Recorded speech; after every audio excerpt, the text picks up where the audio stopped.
ஜெய் சர்க்குருநாதா. ஒரு முக்கியமான தகவலை இந்த ஒரு பதிவில் நம்ம பார்க்க போகிறோம். கவனமாக தயவு பண்ணி எல்லோரும் கேளுங்க. இப்போ நீங்கள் பார்க்குறீங்க இல்லையா, பாபாவினுடைய ஒரு மிகவும் பழமையான ஒரு சொரூபம், ஒரு படம், ஒளிப்படம்.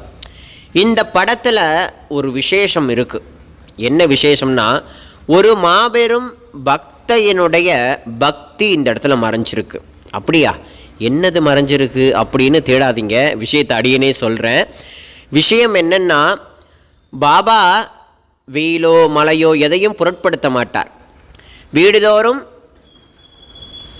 பிக்ஷை வாங்கி உண்ணக்கூடிய ஒரு வழக்கத்தை கையாண்டார் அப்படின்றது உங்கள் எல்லாருக்கும் தெரியும். அப்படியாக வெயில் காலகட்டத்தில் குருநாதன் நடந்து போகும் பொழுது சூரியனுடைய ஒளிக்கதிர்கள் அவர் மேலே படுதான். அதை கூட தாங்கிக்க முடியாத அளவிற்கு பக்தியில் ரொம்ப உயர்ந்த நிலையில் இருந்தவள் அன்னை ராதாகிருஷ்ணமாய். ஆமாங்க, நான் சொன்னேன் இல்லையா, ஒரு பக்தனுடைய பக்தி மறைஞ்சிருக்குன்னு. அந்த பக்தை வேற யாரோ இல்லை, அம்மா ராதாகிருஷ்ணமாய் தான். அந்த அன்னை பார்த்தாள், எப்பேற்பட்ட பரபிரம்மம் பூமியில் இறங்கி பிக்ஷை வாங்குது, இதனுடைய சூரிய ஒளிக்கதிர்கள் இது மேலே படுதே, பகவானுக்கு எப்படி வேர்த்துருமேங்கிற ஒரு பக்தி பாவத்தில் ஒரு அற்புதமான வஸ்திரத்தை செய்து குருநாதனுக்கு அன்னை ராதாகிருஷ்ணமாயி அதை அர்ப்பணித்தாங்க.